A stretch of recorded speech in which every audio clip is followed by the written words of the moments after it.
जैसा भी है बोलिए। Theory of demand and supply, ठीक है। तो अपन लोग इकोनॉमिक्स का रिवीजन चालू कर रहे हैं, जिसमें सबसे पहले डिमांड और सप्लाई करना, ठीक है। डिमांड क्या होती है बताओ?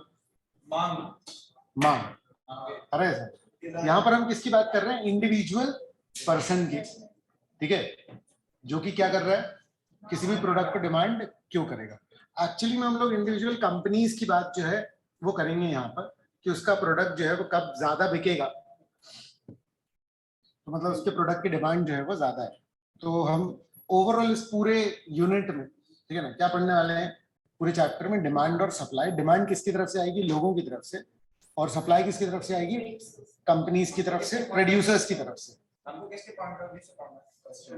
जब हम डिमांड पढ़ रहे हैं, समझ रहे हैं, तो हम कंज्यूमर के पॉइंट ऑफ व्यू से पढ़ रहे हैं, लेकिन ये सारा कुछ हम किसके लिए पढ़ रहे हैं? बिजनेस के लिए, प्रोड्यूसर्स के लिए।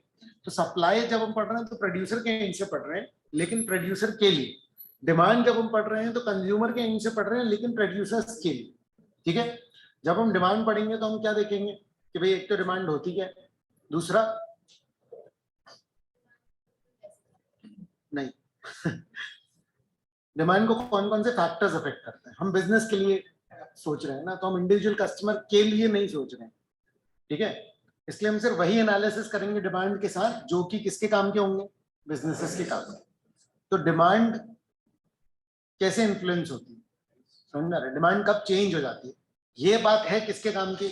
बिजनेस के काम की। इसलिए ये हम पढ़ेंगे, समझ रहे? डिमांड कैसे फुलफिल की जाती है, ये सिर्फ कंज्यूमर के काम का है, तो ये सारी बुक्स में नहीं पढ़ाते, क्योंकि कोई कंज्यूमर तुम्हें हायर नहीं करेगा। अरे हमको अपनी सारी सर्विसेज को देनी बिजनेसेस को, या तो खुद का बिजनेस चलाना। क्लियर? सोशल वर्क करने के लिए नॉर्मली जनरली कोई नहीं बैठता, वो आपको वैसे भी समझ में आ ही जाएगा अच्छा करने के लिए क्या करना, ठीक है। चलो ठीक है, तो ये ओवरऑल डिटर्मिनेंट्स मतलब फैक्टर्स अफेक्टिंग डिमांड, ठीक है। लॉ ऑफ डिमांड क्या होता है? प्राइस कम होगी, डिमांड बढ़ेगी तो price, no law of price कम होगी ना, प्राइस के प्रोपोर्शनेट। ठीक, लॉ ऑफ डिमांड क्या होता है? प्राइस के प्रोपोर्शनेट में जो डिमांड चलेगी, प्राइस बढ़ेगी तो डिमांड कम हो जाएगी, प्राइस कम होगी तो डिमांड बढ़ेगी। समझ में आ रहा है? ये है लॉ ऑफ डिमांड, ठीक है। अगर अपन ये बोलने लग जाए कि डिमांड बढ़ गई तो प्राइस पे क्या असर पड़ेगा? नो लॉ ऑफ डिमांड बढ़ती है तो प्राइस बढ़ जाती है, और ये लॉ ऑफ डिमांड नहीं है, इसको लॉ ऑफ प्राइस बोल दो भले, समझ आ रहा है?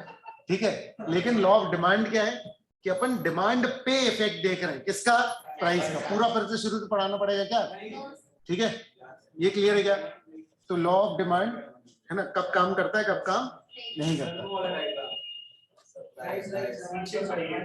हाँ ठीक है, इसमें अपन लोगों ने सबसे पहले एक एग्जांपल पढ़ा था, जिसमें वो ग्रीन टी वाला है ना, क्या बना रहे थे ये लोग? कोई जूस वूस बना रहे थे, और ये लोग असेस कर रहे थे कि यार क्यों ना अपन लोग ग्रीन टी का बिजनेस खोल लें, समझ रहे? तो बहुत सारे बोर्ड ऑफ डायरेक्टर्स वो सब बैठ करके डिस्कस कर रहे थे। तो इस डिस्कशन से सिर्फ हमको ये बताने की कोशिश की जा रही थी कि लोग डिमांड और ये सारी चीजें एनालाइज कर, ठीक है। डिमांड का मीनिंग क्या था? सिर्फ मांग नहीं, willingness and ability, willingness and ability. तो विलिंगनेस और एबिलिटी से मिलकर के क्या बनती है? डिमांड। यानी मेरी सिर्फ इच्छा है किसी पर्टिकुलर चीज की, मेरी इच्छा है कि मैं इंटेला खरीद लूं, तो वो इच्छा ही हो सकती है, आ रहा है समझ? लेकिन अगर मेरे पास इतने पैसे हैं, है ना, मान लो मेरे पास 4-5 बिलियन है, मैं बोलूंगा ये लोग मानी आज से घर मेरा आ रहा है, तो वो क्या हो जाएगा? तो वो डिमांड भी बन जाएगी। समझ में आ रही है बात? क्लियर है?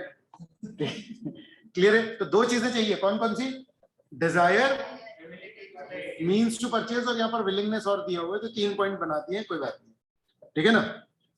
तो डिजायर और विलिंगनेस ऑलमोस्ट एक ही है, ठीक है। तो डिजायर और मींस टू परचेज, ठीक है, क्लियर है? इच्छा होनी चाहिए और कैपेसिटी होनी चाहिए, ठीक है। अच्छा, क्वांटिटी डिमांडेड को हमेशा कैसे बताया जाएगा? विद रिस्पेक्ट टू प्राइस, कि इस प्राइस पे इतनी डिमांड, इस प्राइस पे इतनी डिमांड, इस प्राइस पे इतनी डिमांड, इस तरीके से बताया जाएगा। ये क्लियर है क्या? ठीक है ना। तो quantity demanded is a flow. ठीक है, हमको एक सिंगल क्वांटिटी परचेज की डिमांड से कोई मतलब नहीं है, हमको किस बात से मतलब है कि अलग अलग प्राइसेस पे कितनी कितनी डिमांड होगी। क्लियर है? व्हाट डिटरमिन्स डिमांड, मतलब किन चीजों से डिमांड में फर्क पड़ता है। सबसे पहले प्राइस से फर्क पड़ता है। प्राइस से कैसे फर्क पड़ता है? प्राइस बढ़ती है तो डिमांड कम हो जाती है। क्यों? क्योंकि लोग अफोर्ड नहीं कर पाते, क्योंकि लोग दूसरे गुड्स में शिफ्ट हो जाते हैं। क्या बोलते हैं इसको? इनकम इफेक्ट और सब्स्टिट्यूशन। गाइस, प्राइस के कारण डिमांड में चेंज आता है, समझ में आ रहा है? इसके क्यों का आंसर क्या है? Income effect, substitution effect. बहुत ध्यान से, हमने पहले भी समझा था, इनकम एक फैक्टर है जिसके कारण डिमांड में फर्क आता है। इनकम बढ़ती है तो डिमांड बढ़ती है, इनकम कम होती है तो डिमांड कम हो जाती है। पर इनकम और इनकम इफेक्ट दो अलग अलग बातें होती हैं। ये क्लियर है क्या? ठीक है ना? प्राइस ऑफ रिलेटेड कमोडिटीज का मतलब हम क्या पढ़ रहे हैं? Determinants of demand. किन चीजों से डिमांड पे फर्क पड़ता है? तो price of related commodities, price of related commodities से किसमें फर्क पड़ता है? डिमांड। ठीक है ना? रिलेटेड, कोई भी प्रोडक्ट दूसरे प्रोडक्ट से जो रिलेट होता है उसको रिलेटेड प्रोडक्ट कहते हैं। कोई भी प्रोडक्ट दूसरे प्रोडक्ट से नॉर्मली दो तरह से रिलेट हो सकता है, एक दोस्त और एक दुश्मन। समझ में आ रहा है? क्लियर है? जिसको अपन क्या बोलते हैं? कॉम्प्लीमेंट्री और सब्स्टिट्यूट। आ रहा है समझ में? सब्स्टिट्यूट कैसा बिहेव करता है? ठीक है, तो सुनो अब ध्यान से, ठीक है ना? वो याद रखने के लिए था। अब प्राइस ऑफ अपने प्रोडक्ट की या दोस्त दुश्मन की? दुश्मन की प्राइस, क्योंकि हम लोग क्या एनालाइज कर रहे हैं? डिमांड। किसकी डिमांड एनालाइज कर रहे हैं? अपने प्रोडक्ट की। समझ में आ रहा है? तो हम वो सारे फैक्टर्स जानना चाहते हैं जिससे हमारे प्रोडक्ट की डिमांड पे फर्क पड़ता है। डिमांड पे दो ही तरीके के इफेक्ट हो सकते हैं, या तो डिमांड बढ़ जाएगी या तो डिमांड कम होगी। ये क्लियर है क्या? ठीक है।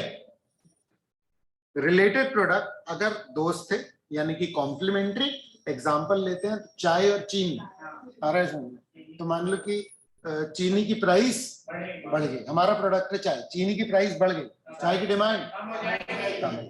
चीनी की प्राइस कम हो गई, चाय की डिमांड। ये क्लियर है? ये इफेक्ट होता है किसका? रिलेटेड प्रोडक्ट का। रिलेटेड प्रोडक्ट कॉम्प्लीमेंट्री अगर है तो इसको उस लेवल पर लेकर के आ जाओ कि तुम एमसीक्यू सॉल्व कर पाओ। तो कैसे चलेंगे यहाँ पर? प्राइस ऑफ रिलेटेड कमोडिटी से डिमांड का कैसा रिलेशन होता है? Positive, negative?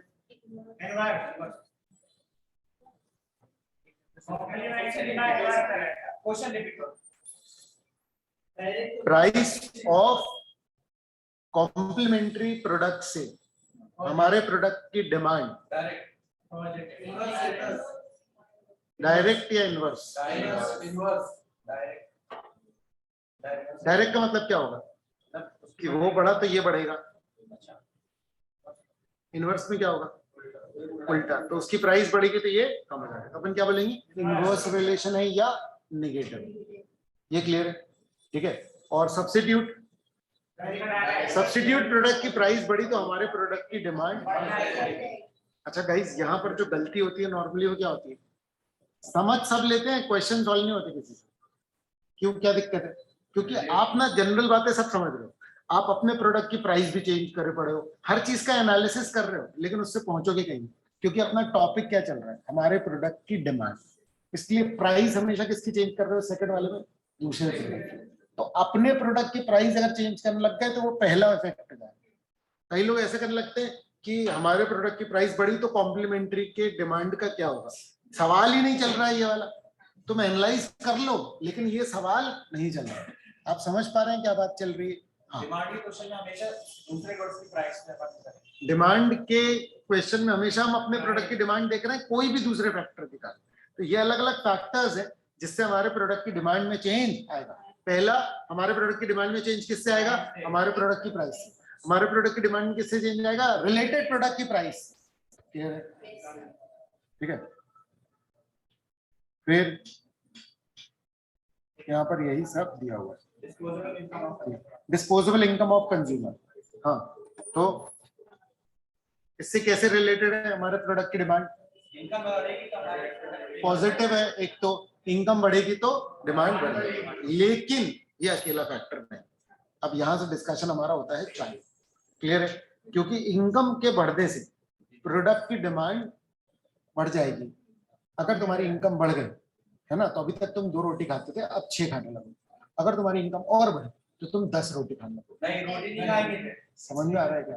क्लियर है? यानी कि इनकम बढ़ने से अलग अलग प्रोडक्ट की डिमांड पर अलग अलग असर पड़ता है।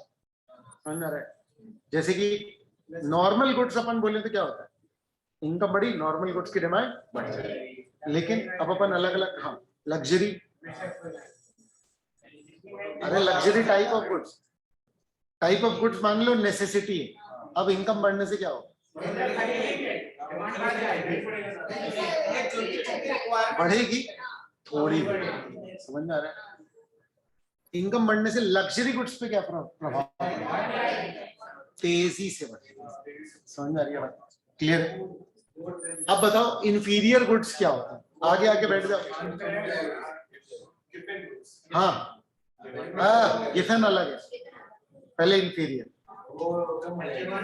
वो सारे गुड जिनकी जिनकी डिमांड घट जाएगी जब लोगों की प्राइस इनकम बढ़ जाएगी। वो सारे गुड जिनकी डिमांड घटेगी जब जब लोगों की इनकम बढ़ेगी। अब आप सवाल अब इंफीरियर गुड्स का सुनो, इंफीरियर गुड्स का मीनिंग डिटर्मिनेंट की तरह मत बताओ, इंडिविजुअली बताओ भाई। मैं तो यही समझ रहा था कि तुम बोल क्या है। हाँ, अब मुझे समझना है तुम उसके डिटर्मिनेंट के तौर पर मीनिंग बता रहे हो, उसका ऐसा थोड़ी होता है। तुम तो ये बता रहे हो कि इंफीरियर गुड्स के कारण उसकी डिमांड पे क्या फर्क पड़ता है, थोड़ी इनकम के कारण उस पर क्या फर्क पड़ता है, ऐसे थोड़ी पूछ रहा हूँ। इंफीरियर गुड्स मतलब क्या पूछ रहा हूँ? Low quality goods, simple, clear है? ठीक है, तो लो क्वालिटी गुड्स होते हैं। जब इंसान की इनकम बढ़ती है तो इंफीरियर गुड्स की डिमांड पर क्या फर्क पड़ता है? कम होता है। तो उल्टा चलता है। क्यों? क्योंकि बंदे की इनकम बढ़ती है तो वो क्या करता है, अच्छी क्वालिटी के गुड्स पे शिफ्ट हो जाता है। अब हम अगर बात करें गिफन गुड्स, रिलैक्स, समझा रहे? गिफन गुड्स का तो रिलेशन इनकम के साथ देखा ही नहीं। गिफन गुड्स में, गिफन एक नाम का जो बंदा था, उसने पर्टिकुलर एक्सपेरिमेंट एक्चुअली में प्राइस और डिमांड का किया था। समझ रहे? प्राइस ऑफ इंफीरियर गुड्स और demand for inferior goods, Giffen goods basically. तो उसमें क्या था कि नॉर्मल रिलेशन क्या है लॉ ऑफ डिमांड का, क्या बोलता है, प्राइस बढ़ेगी तो डिमांड कम। इंफीरियर जो गिफन गुड्स थे उनकी प्राइस बढ़ने पर उनकी डिमांड बढ़ रही थी। हाँ, जो ब्रेड मीट वाला एग्जांपल, समझ में आ रहा है? पहले वो क्या कर रहे थे, हफ्ते में 6 दिन ब्रेड खा रहे थे, 1 दिन चिकन। आ रहा है समझ? अरे चिकन आसान पड़ता बोले, तो 1 दिन चिकन खा रहे थे क्योंकि पैसे बचा ले रहे थे। ब्रेड की प्राइस बढ़ गई तो उन्होंने ब्रेड खाना नहीं छोड़ा, चिकन खाना छोड़ दिया। अब वो 7 दिन क्या खा रहे हैं, तो ब्रेड की प्राइस बढ़ी तो उन्होंने चिकन छोड़ा, क्योंकि महंगा था ना। नहीं समझ में आ रहा? ब्रेड की प्राइस बढ़ी तो अब उतने पैसे नहीं बच पा रहे हैं कि वो चिकन खा पाए, तो वो 7वें दिन भी क्या खा रहे हैं, ब्रेड। मतलब ब्रेड की प्राइस बढ़ी और ब्रेड ही ज्यादा बिकने लगते हैं। नहीं आया समझ में? ये होते हैं गिफन गुड्स। तो गिफन बेसिकली प्राइस से रिलेट करवा रहा था। ठीक है, चलो इसका ये मैंने चार्ट टाइप का बनवाया था आप लोगों को, डब्बा कुछ। ये देखो, एसेंशियल गुड्स में इनकम बढ़ी तो डिमांड देखो बहुत थोड़ी सी बढ़ी। लग्जरी गुड्स में इनकम बढ़ी तो देखो डिमांड ज्यादा बढ़ गई। एरो के साइज से आप समझ सकते हैं कि डिमांड कितनी बढ़ी। इंफीरियर का मीनिंग क्या है, low quality basic minimum need वाले goods. Low income people tend to consume goods of inferior quality. If their income increases, then their change in demand will not be the same as in case of normal goods. Inferior goods income बढ़ेगी तो demand कम हो जाएगी, income कम होगी तो demand बढ़ेगी। Clear है? फिर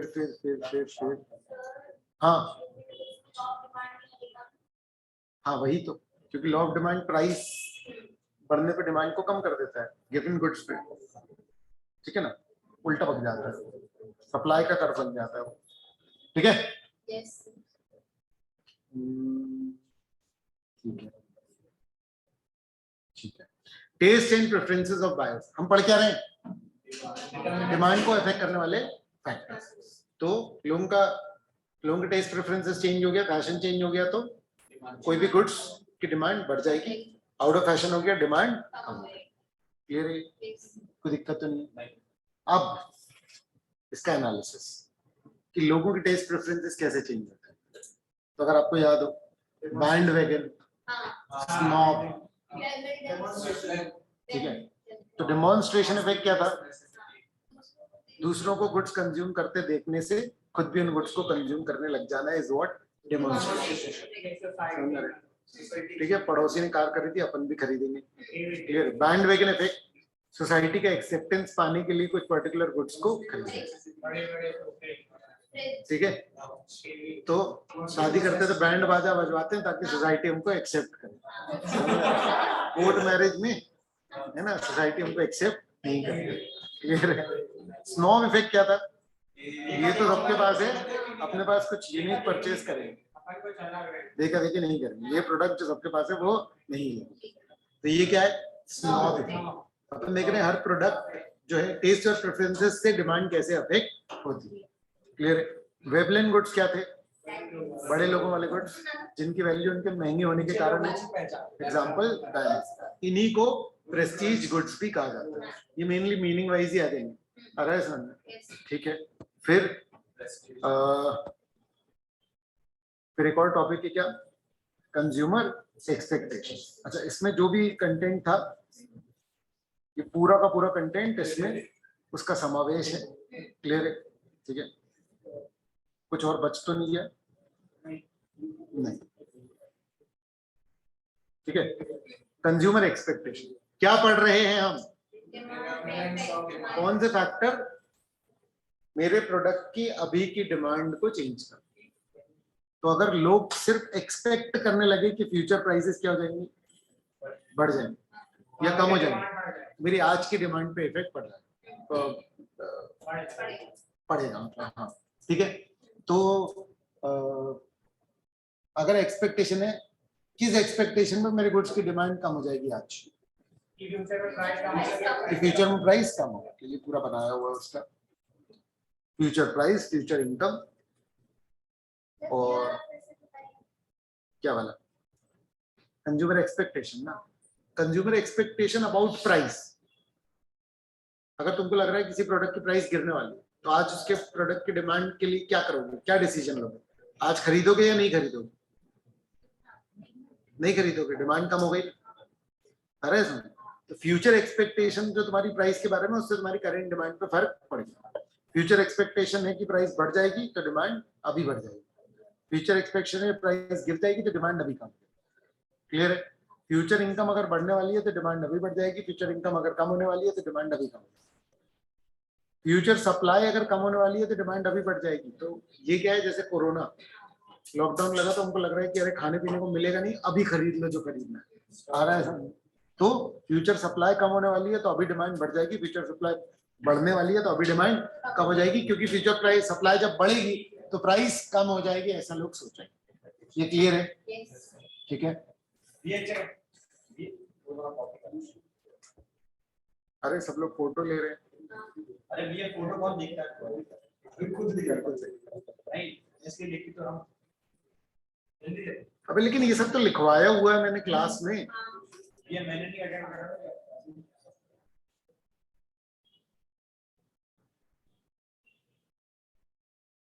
10-10, 15-15 minute में तो पूरा बनाता हूँ, हर बार तो बनाता हूँ मैं। रिवीजन के लिए मैं बने बनाई हूँ।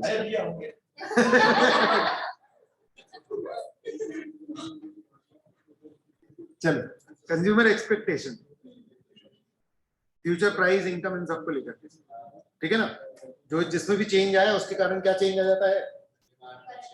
डिमांड में चेंज आ जाता है। क्लियर है? अदर फैक्टर, पॉपुलेशन बढ़ेगी तो डिमांड, अरे लोग ज्यादा होंगे तो ज्यादा डिमांड नहीं करेंगे। क्लियर है? एज डिस्ट्रीब्यूशन, एज डिस्ट्रीब्यूशन जैसा है उसके हिसाब से डिमांड होगी। ज्यादा बच्चे हैं तो खिलौने ज्यादा बिकेंगे, ज्यादा बूढ़े हैं तो लकड़ी ज्यादा बिकेगी, चश्मे ज्यादा बिकेंगे। अरे ठीक है, क्लियर है। फिर अरे वो वाली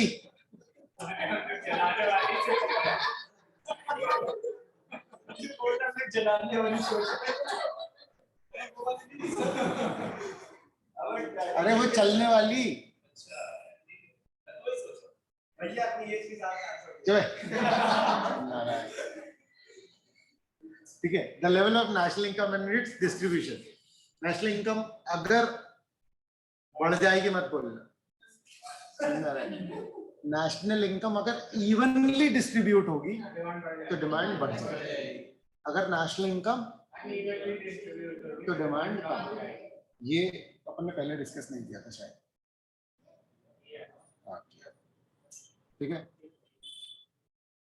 प्रोपेंसिटी टू कंज्यूम याद है, propensity to save, I hope सच में याद हो, ठीक है ना। चलिए, ठीक है।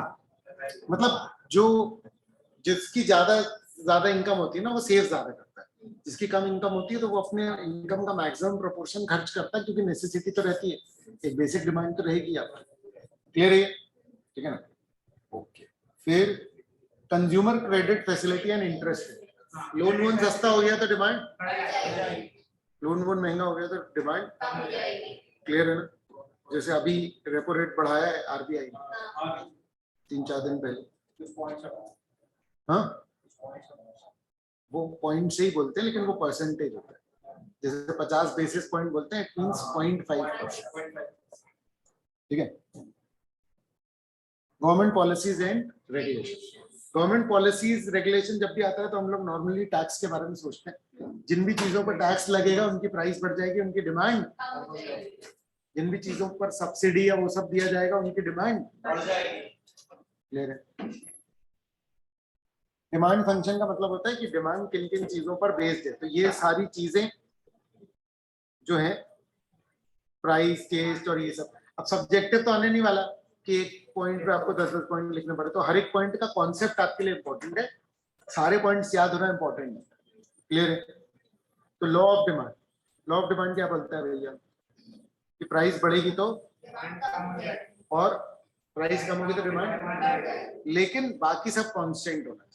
बाकी सब मतलब पॉपुलेशन कांस्टेंट रहे, फ्यूचर एक्सपेक्टेशन कांस्टेंट रहे, इनकम कांस्टेंट रहे, तब। नहीं तो फिर क्या होगा कि प्राइस कम या ज्यादा होगी लेकिन एक और फैक्टर चेंज हो रहा है तो डिमांड कहीं भी बढ़ सकती है, ऊपर चले जाता है, प्राइस बढ़ रही है और डिमांड ऊपर बढ़ रही है।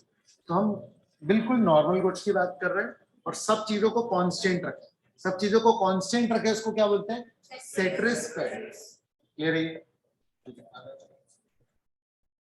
ठीक है। तो ये डिमांड का शेड्यूल मतलब एक ऐसा टेबल जिसमें अलग अलग प्राइस पर अलग अलग क्वांटिटी डिमांडेड दी हुई।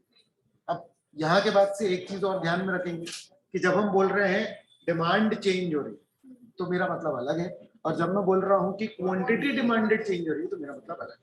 अगर मैं सिर्फ बोल रहा हूँ प्राइस की, सिर्फ प्राइस अगर मैं चेंज करूँ और उसके कारण डिमांड में जो फर्क आता है उसको बोलते हैं क्वांटिटी डिमांडेड में फर्क।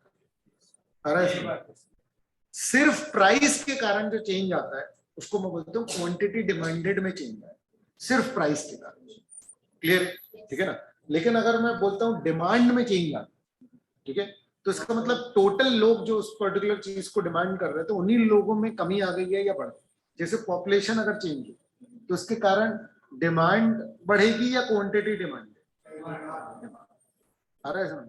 अगर प्राइस कम हो गई तो डिमांड बढ़ेगी या क्वांटिटी डिमांड, क्वांटिटी डिमांडेड, आ रहा है क्या समझ में। तो प्राइस के अलावा किसी भी फैक्टर के कारण अगर चेंज आ रहा है तो उसे बोलते हैं क्वांटिटी डिमांडेड में चेंज आना। क्या है क्लियर, ठीक है ना। डिमांड कर्व क्या होता है, ये ग्राफिकल प्लॉट है किस चीज का, अलग अलग प्राइसेस पे अलग अलग डिमांड को जो प्रदर्शित करता है, क्लियर है, ठीक है।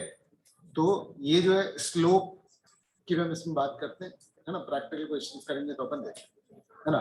स्लोप को अपन, स्लोप ऑफ डिमांड कर क्या है, minus delta P upon delta Q, ये सब अपन इलास्टिसिटी में देखेंगे, क्लियर है, क्योंकि उसमें अपन स्लोप ही देखते हैं, उसमें अलग अलग टाइप के स्लोप अपन देखेंगे, इलास्टिसिटी की अलग अलग डिग्री पे स्लोप अलग अलग हो जाता है। एक होता है इंडिविजुअल डिमांड स्केड्यूल, मतलब एक फर्म जो प्रोडक्ट बेच रही है उसकी डिमांड में कितना चेंज आएगा अगर प्राइस में चेंज, और एक होता है मार्केट डिमांड स्केड्यूल। ध्यान से सुनना, वो प्रोडक्ट जितने भी लोग बेच रहे हैं उन सब को एक साथ मिक्स करो।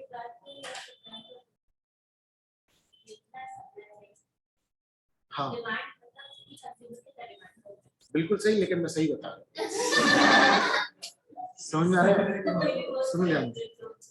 नहीं, तुम सही बोल रही हो, लेकिन यहाँ पर वही बताया जा रहा है, समझ में आ रहा है, कि उस पूरे प्रोडक्ट को जितने भी लोग सप्लाई कर रहे हैं उन सारी फर्म्स को मतलब कर दो तो वो इंडस्ट्री बन जाती है। तो उस इंडस्ट्री का पूरा खत्म होने तो समझ में आएगा, ठीक है? यानी वो प्रोडक्ट ही कितना बिक रहा है, टोटल कितने लोग वो प्रोडक्ट खरीदे, ये मार्केट है। और एक इंडिविजुअल फर्म से जितना खरीदा जा रहा है वो क्या है? इंडिविजुअल। समझ में आ रहा है कैसे रिलेट हो रहा है ना? यानी एक कंपनी की जो डिमांड है वो क्या है? इंडिविजुअल। उस प्रोडक्ट की सारी डिमांड, यानी जितने भी सप्लाई है ना सबके मिलाकर, समझ में आ रहा है? उस सिंगल प्रोडक्ट की सारी डिमांड जो है उसको क्या बोलेंगे अपन? मार्केट। क्लियर है कि नहीं? ठीक है, ठीक है, तुमने सही बोला है, चलो बिल्कुल ठीक है, कोई दिक्कत नहीं, ठीक है। तो ये देखो, प्राइस से हम क्या देख रहे हैं? ये कंज्यूमर देख रहे हैं, सारे कंज्यूमर आ रहा है समझ में कि ए कितना डिमांड कर रहा है, बी कितना डिमांड कर रहा है। मैंने जिस तरीके से बताया वो बहुत मेन कॉन्सेप्ट है, ये ध्यान रखिए, समझ में आ रहा है? क्योंकि नॉर्मली बहुत कम जगह पर उसका रेफरेंस आपको मिलेगा, समझ में आ रहा है? ठीक है, क्योंकि देखो हम ये सारा एनालिसिस किसके लिए कर रहे हैं? बिजनेसेस के लिए।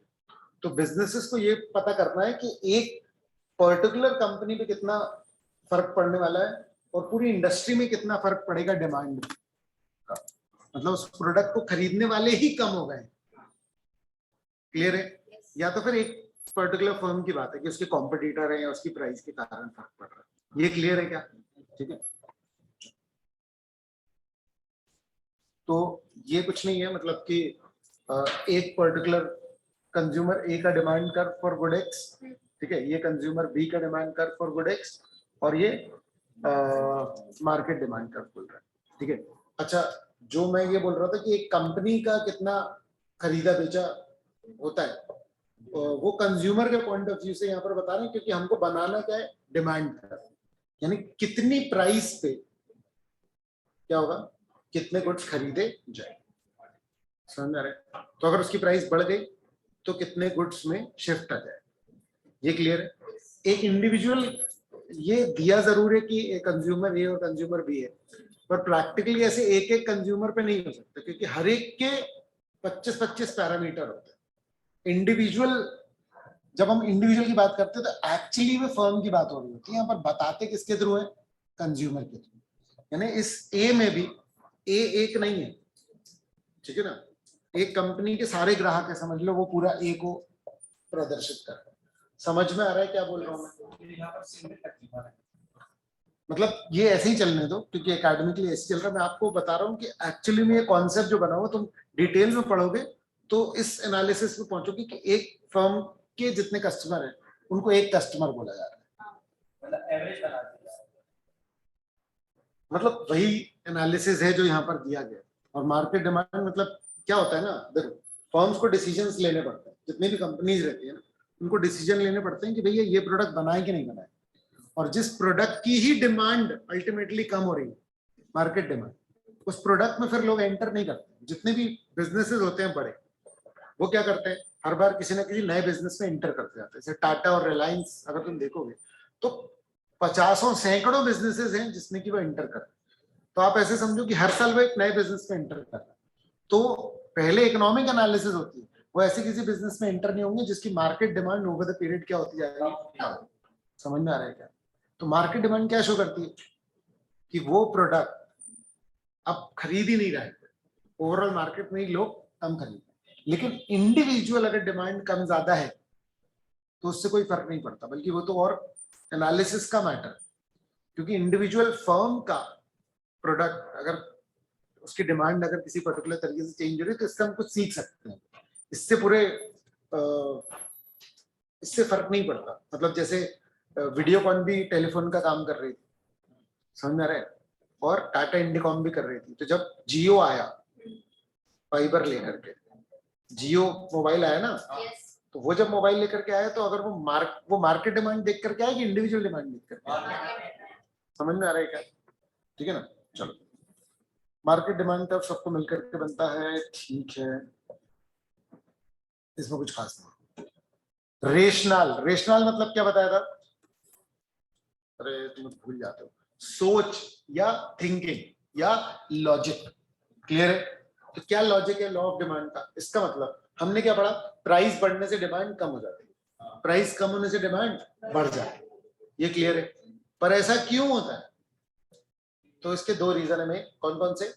इनकम इफेक्ट और सब्स्टिट्यूशन इफेक्ट। ठीक है ना। ये कैसे है? प्राइस बढ़ने से डिमांड कम हो जाती है। चलो गहराई से आते हैं।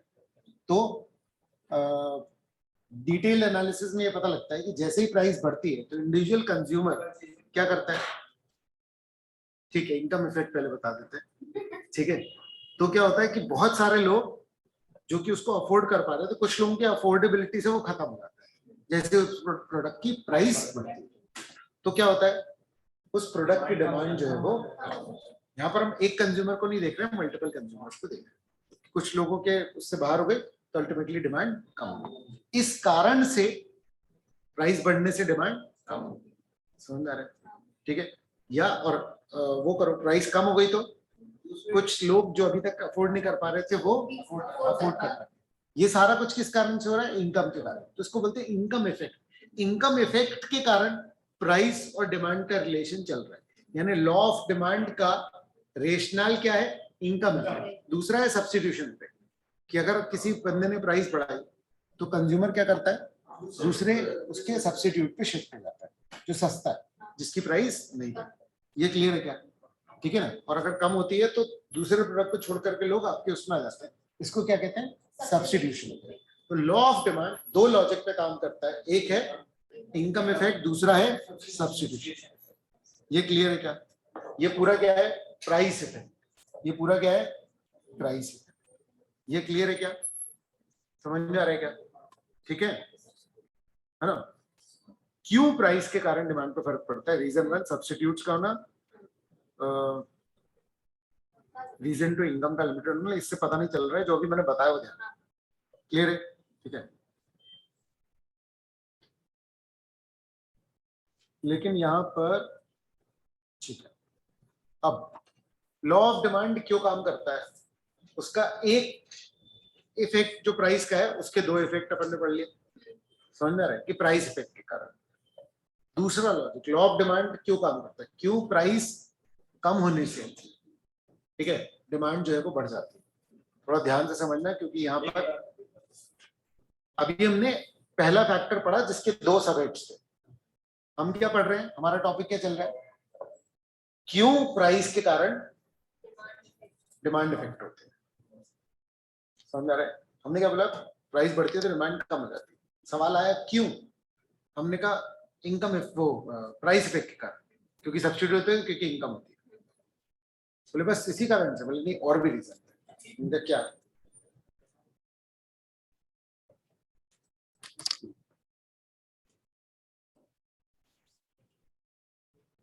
क्योंकि हर व्यक्ति मैक्सिमम क्या कर रहा है? सेटिस्फैक्शन ढूंढ रहा है।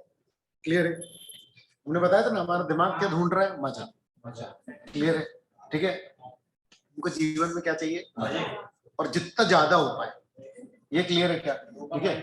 अब क्या होता है कि जब प्राइस कम होती है, अब समझो, ठीक है, आपके पास अगर 1000 रुपए, तो आप वो 1000 रुपए एक्चुअली में क्या है? उस 1000 रुपए से आप कर सकते हो मजे। समझ में आ रहा है? ठीक है। तो भैया पढ़ाई में तो मजा नहीं आता है, तो भी हम पैसे देके पढ़ाई क्यों करते हैं? क्योंकि तुम्हें फ्यूचर में मजे करने हैं, आगे ज्यादा मजा करना है। So this is investment. समझ में आ रहा है? ठीक है। अच्छा, तो जो तुम्हारे पास पैसे हैं वो एक्चुअली में एक तरीके से वो, अरे यार मुझे बताने दो, हाँ ठीक है, वो जो तुम्हारे पास पैसे हैं वो एक्चुअली में एक तुम्हारे मजे का मेजरमेंट है, कितने रुपए के तुम मजे कर सकते हो। ये वाली बात समझ में आ रही है? ध्यान से सुनो, इंपॉर्टेंट बात है, ये पहले नहीं बताई है मैंने, ठीक है। तो इतनी प्राइस में इतने मजे कर सकते हो। बहुत सारे सब्स्टिट्यूट है, अपन लोग कौन सा वाला चुनते हैं जिसमें सबसे ज्यादा मजा आता है, ये क्लियर है, ठीक है। तो इसको बोलते हैं utility maximising behaviour of a consumer, किसी भी व्यक्ति का यूटिलिटी मैक्सिमाइजिंग, ठीक है।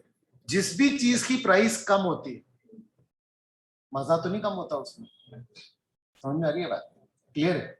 तो कंज्यूमर अपने प्राइस में जो उसके पास मजे के जो बहुत सारे ऑप्शन है, उसी प्राइस में उसी पैसे में सडनली एक और एंट्री हो गई जिसमें मजे अच्छे खासे मिल रहे हैं, तो बंदा क्या हो जाएगा, उसमें शिफ्ट हो जाएगा।